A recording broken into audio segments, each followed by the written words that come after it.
Qoftë lëvduar Jezu Krishti, të dashur dëgjues të Radio Marisë së Kosovës, ju përshëndesim nga studio Radio Marisë këtu në Prishtinë. Së bashku me mua në studio është Don Simo Luliç, vikar general i Arqidioqezës së Tivarit, si dhe drejtor i Institutit Filozofik dhe Teologjik në seminarin interdioqezan në Ana e Këshillit të Mirë në Shkodër. Mirë se ke ardhur Don Simo. Mirë se gjeta, faleminderit për ftesën. Faleminderit juve. Së bashku me Don Simon do të bëjmë një intervistë lidhur me emisionin më të ri që do të kemi në Radio Mari, sa i përket Lexo Biblën me ne. Don Simon, për dëgjuesit tanë që nuk ju njohin ende, a mund të bëni shkurtimisht një prezantim të vetes suaj? Po, me kënaqësi, jam Don Simon, sikurse keni thënë, jam rrit në një fshat afër Ulqinit. Jam prift i dioqezit të Tivarit, tash më shumë se 20 vjet. Kam shërbye në dioqezë Tivarit si famullitar për disa vite, në 2 vende, afër Ulqinit në Shëngjergj dhe në Klezen për 1 vit.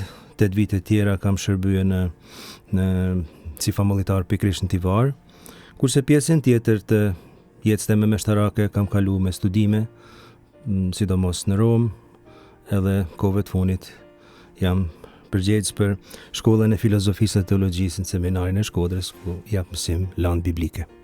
Çfarë ju ka shtyrë personalisht të merreni me studimin dhe interpretimin e shkrimit shenjtë? Po, pasioni për shkrimin shenjtë më ka lind derisa isha në seminar.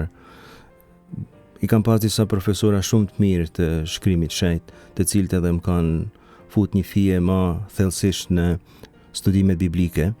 Por para se të vinë seminare, para se të basha prift, unë kam pas hirë të veçantë që me pas si famullitar Dom Simonin Filipaj që e ka përkthy krejt Biblen. Unë e kam ndije pasionin për shkrimin shenjtë e famullitar jem, e gjithmonë kam pas dëshirë që sa tjetë mujtë unë ta imitoj atë në këtë pasion për shkrimin shenjtë. Kështu që menoj se këta 2 faktorë. Faktori i parë, famulitari edhe profesorat e mi më kanë ndihmuar shumë që me fillu edhe me vazhdu me studimet biblike. Don Simo, çfarë është Bibla? Kush e ka shkruar atë dhe kur? Bibla është një libër, është një bibliotekë në vetvete, e shkruar brenda gati 1000 vitesh në linjën e mesme, po them ashtu, në Izrael. Tekstet më të vjetra të shkruar shkrimit shenjtë janë shekullit 9 para Krishtit, tekstet më të reja janë shekullit para 2 mas Krishtit. Kështu që me ju përgjigj kësaj pyetje duhet që për secilin libër të Biblës me folën në mënyrë të veçantë. Për arsye se Bibla duket si një libër i vetëm kur e ke në dorë, por faktikisht është një bibliotekë me shumë gjana mren. Të shkruar këto gjana disa në hebraisht, por edhe gjanat e shkruar në hebraisht janë shkruar në hebraishte të ndryshe janë ato tekstet më të vjetra, ndryshe janë tekstet gjatë shpërnguljes në Babiloni, ndryshe pas shpërnguljes në Babiloni. Edhe teologjia ndryshon brenda këtyre teksteve. Në emisionet Lexo Biblën me ne do t'i shpjegojmë gati gjitha këto ndryshime, këto elemente. Beslidhja vjetër pra përveç se në hebraisht i ka disa pjesë të shkruara në aramaisht, sidomos te libri Danielit, edhe për këtë do të flasim, kurse beslidhja e re është shkruar krejtësisht në greqisht, në të ka gjini nga më të ndryshme letrare, ka ungjij, ka letra, ka predikime, tekste me përmbajtje apokaliptike, etj. Është një pyetje të cilës është e pamujtur me u përgjigj me një përgjigje. Do të flasim për këtë gjatë emisioneve. Atëherë, cili është projekti i interpretimit të Biblës dhe kush e mbështon atë? Unë kam biseduar me disa bashkëpunëtorë të mi, me disa miq dhe studentë mi, të cilët janë përgatitur edhe të na në seminar mbi një mundësi që ti propozojmë disa mësime, na i quajmë takime biblike, dhe këto ti kalojmë edhe në për radio, që sa më shumë njerëz mund t'i dëgjojnë. Ishte edhe një ëndër e imja shumë e kahershme që ta shpjegojmë Biblën sa më shumë. Qëllimi i këtij projekti që kam në zemër është thjesht mungjillizimi, që fjala e Zotit depërtoj sa më shumë e sa më larg si të njerëzit më të ri, ashtu edhe të njerëzit që janë në moshë ose që janë të smur, për cilët fjala e Zotit është një ushqim, fjala e Zotit është një ushqim për secilin njeri faktikisht. Për ne të krishterët ka një domethënie të veçantë, leximi i saj, dëgjimi i saj, meditimi i saj. Na shpresojmë, unë bashkë me bashkëpunëtorët e mi që janë laik nga të gjitha trojet shqiptare, sikurse do ta shihni, për këtë jam shumë krenar, do të bashkëpunojnë me ne njerëz nga Shqipëria, Kosova, Malizi, por edhe Amerika, Australia, Italia, vende tjera, të cilë do t'japin kontributin e vet me leximin e shkrimit të shenjtë, me katekezat e tyre. Shpresojmë, ja besojmë Zotit këtë projekte, shpresojmë që të jetë vetëm për një qëllim, për ungjillizim, që fjala e Zotit të përhapet sa më shumë. Don Simo, nëse mundesh vetëm me na tregu edhe si do të jetë i strukturuar emisioni gjatë këtyre takimeve të lexo Biblës me ne. Unë personalisht do të bëj një hyrje biblike, teologjike, teknike, shkencore, por të thjesht dhe të shkurt. Kuptohet se nuk mund thuhet gjithçka. Nuk mund të mirën parasysh të gjitha aspektet. Do të kemi disa gjëra që kemi përzgjedh, nuk mund thuhet gjithçka. Kjo është e para punë. Për beslidhjen e vjetër kemi 130 takime, për beslidhjen e re 100, kështu që krejtësisht janë rreth 230 mësime, 230 takime, emisione, thirrni si doni. Secili emision do të përbëhet në këtë formë, do të lexohet shkrimi i shenjtë, pjesë të përzgjedhura nga ai, dhe unë do t'i komentoj. Atëherë dikush tjetër do të bëjë një katekezë lidhur me këtë pjesë që është lexuar dhe është komentuar. Katekezën kush do ta bëj? Zakonisht do të jenë laik, zakonisht do të jenë shqiptar, zakonisht do të jenë njerëz që jetojnë fenë e tyre të përditshme në vende të ndryshme të botës ku jetojnë. Por ndonjëherë katekezën mund ta bëjë edhe ndonjë klerik, ndonjë preft, ose ndonjë i peshkëv, mund ta bëjë edhe ndonjë rregulltare, por përgjithsisht katekezën do ta bëjnë laikët. Pse është e rëndësishme interpretimi i Biblës? Sepse pa interpretuar Biblën, atëherë Bibla tingëllon keq. Ka nevojë të shpjegohet, të afrohet njerëzve, domethënia sa më e qartë, sa më e pastër e fjalëve të saj. Përndryshe tingëllon keq. Është sikurse një instrument do të ishte sikurse një instrument muzikor i pa akorduar si duhet. Dhe kush e akordon shkrimin e shenjtë? Ata që e lexojnë, ata që e studiojnë, dhe së fundi, dhe kjo është e rëndësishme, ata që luten me të. Sepse lutja, më mirë se gjithçka tjetër, e shpjegon domethënien e shkrimit të shenjtë dhe të secilës fjalë. Dhe pse është kjo kështu? Sepse kanë të njëjtin autor, si lutja si shkrimi i shenjtë. Kush është autori? Zoti, Shpirti i Shenjtë, i cili e ka frymzuar autorin e shkrimit të shenjtë që të shkruajë nga njëra anë, kurse Shpirti i Shenjtë frymzon të krishterin me u lut. Çdo lutje jona bëhet në Shpirtin e Shenjtë. A i kanë të gjitha religionet Don Simo Biblën e njëjtë? Të gjitha religionet nuk e kanë Biblën e njëjtë. Po mendoj religionet e krishterë. Pra, së pari, disa religione nuk kanë një shkrim të shenjtë, nuk kanë një tekst të shenjtë. Shembull, religionet orientale nuk e kanë. Religionet monoteiste po.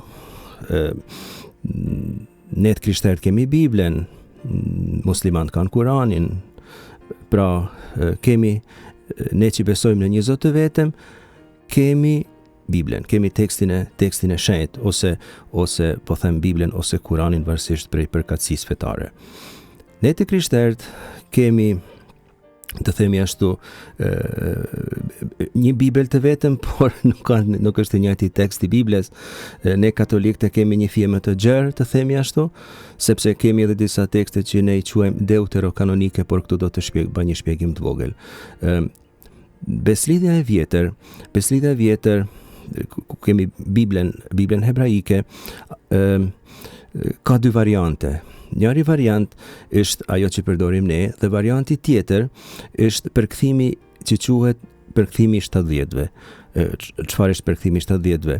Disa hebrej grek që jetonin sidomos në Aleksandri, në Egjipt, në prej shekullit 2-3 para Krishtit deri diku në kohën e Krishtit, ishin shpërngulur atje në Egjipt dhe kishin harruar hebraishten, por flitnin greqisht. atëherë ata përkthyen në greqisht disa krejt Beslidhen e vjetër. Quhet përkthimi i 70-ve, ashtu quhet. Nuk po e shpjegoj këtu sepse do të shkonte tepër larg biseda. Mirë po ata nuk i pranuan disa tekste. Prandaj tekstet e 70-ve kanë disa libra, do t'i shpjegojmë cilët janë gjatë emisioneve tona se këtu nuk dua të marr kohë lexuesve, disa libra më pak. Mirë po, ortodoksit ndjekin të 70-tet. Prandaj Bibla ortodokse për shembull ka disa pjesë të Biblës më pak se sa Bibla jon. Beslidhja e re është pak a shumë njësoj. Faleminderit Simo. Cila është rëndësia e shkrimit shenjtë për një të krishter? Pse është e rëndësishme njohja e shkrimit shenjtë? Edhe kjo është një pyetje të cilës mund t'i përgjigjemi nga pikpamje nga më të ndryshme. Shkrimi i shenjtë është ushqimi kryesor i fesë son. Ushqimi kryesor. Ne kemi nevojë përveç se të ushqehemi me trupin e Krishtit, me sakramente, po themi ashtu, sepse pa ta feja jon zbehet dhe ushqehet. Leximi i shkrimit shenjtë ushqen kuptimin e fesë, arsyen. Shkrimi i shenjtë bën pyetje, sfidon, don përgjigje. Tek shkrimi i shenjtë përveç se gjejmë pyetje, gjejmë edhe përgjigje. Shkrimi i shenjtë është një burim i jashtëzakonshëm i ideve fetare, i kuptimit, i njohjes së Zotit, njohjes së Krishtit, sikurse thoshin shenjtrit e kështu me radhë. Është domosdoshme që të ushqehemi dita ditës me leximin dhe me meditimin e shkrimit shenjtë. Çfarë mesazhi kryesor do doni të përcjellni dëgjuesve tanë në lidhje me shkrimin shenjtë? Se shkrimi i shenjtë ka një element paradoksal.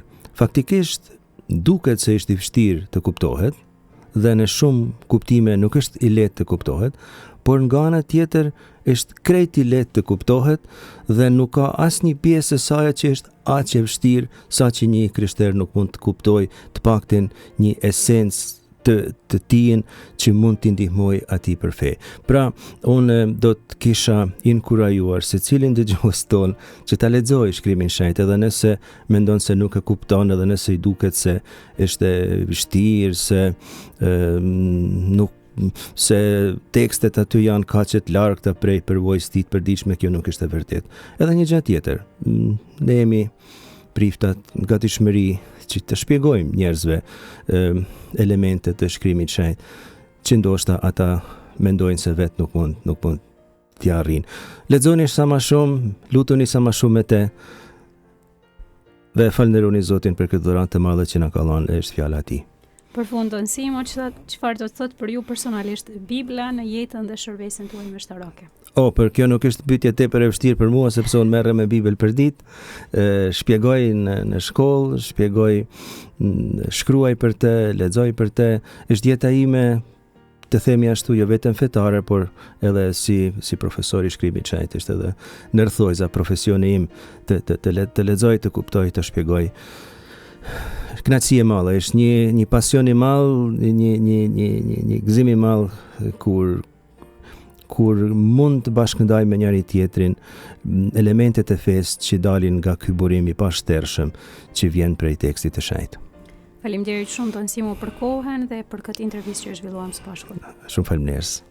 Të dashur dëgjues të Radio Marisë së Kosovës, patët mundësinë të ndiqni intervistën së bashku me Don Simo Luliç, vikar gjeneral i Arqidiocezës së Tivarit, si dhe drejtori i Institutit Filozofik dhe Teologjik në seminarin ndërdiocezan në Ai Këshillit të Mirë në Shkodër. Së shpejti do të fillojmë ciklin e emisioneve Lexo Biblën me ne dhe ju ftojmë që të ndiqni të gjitha këto emisione. Kudo qofshi, hiri i Zotit ton qoftë me ju.